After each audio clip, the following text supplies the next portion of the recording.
President Biden set to visit the Texas border, but the big news comes before his visit. This new process is orderly, it's safe, and it's humane. We dig into the new rules for asylum seekers, how they could slow the flow of migrants crossing the border. Texas has a record amount of money available to spend, and it's fueling calls for property tax relief. We go in depth with one of the leaders of the effort to return revenue to homeowners.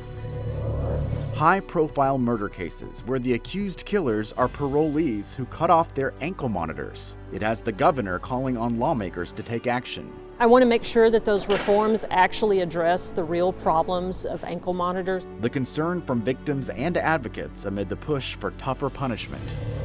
Produced from the Capitol in Austin and airing statewide, this is the award-winning State of Texas.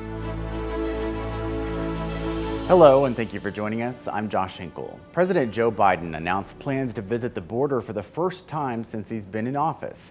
He's scheduled to stop in El Paso today. Before his trip, he announced his plans to discourage migrants from trying to cross the border without authorization.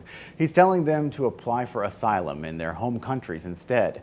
Washington correspondent Anna Wernicke looks closer at the plan.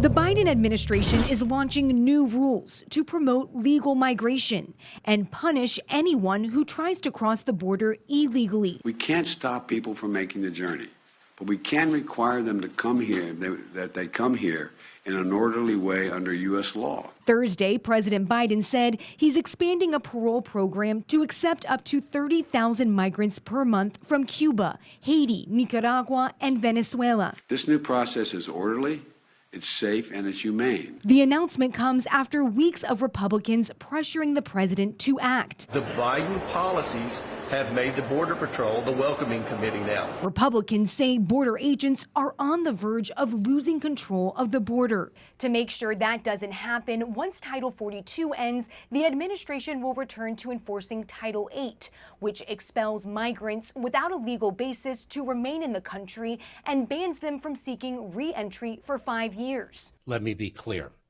Title 42 or not, the border is not open. DHS Secretary Alejandro Mayorkas says DHS is already implementing the new measures. But Texas Republican Senator John Cornyn says it's not enough. Secretary Mayorkas thinks the border is secure, but anybody with eyes in their head and ears to hear can see and hear that that's not the case. Anna Wernicke for State of Texas.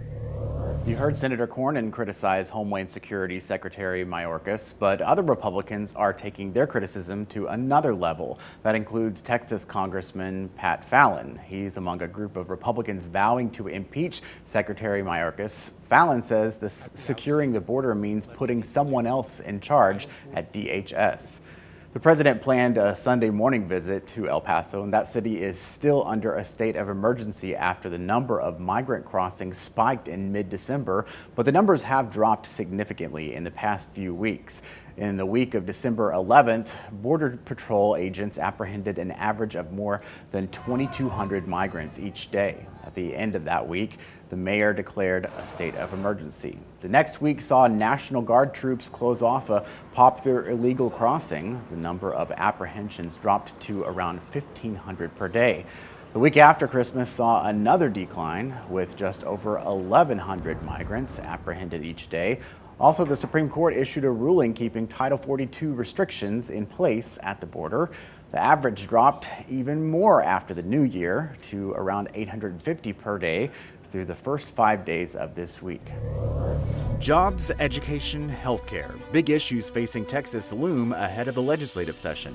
Coming up, we dig deeper with a group working toward nonpartisan policy solutions to address challenges facing our state. Criminals on parole cutting off ankle monitors designed to keep track of them. The consequences are light. We dig into the governor's call on lawmakers to pump up the punishment.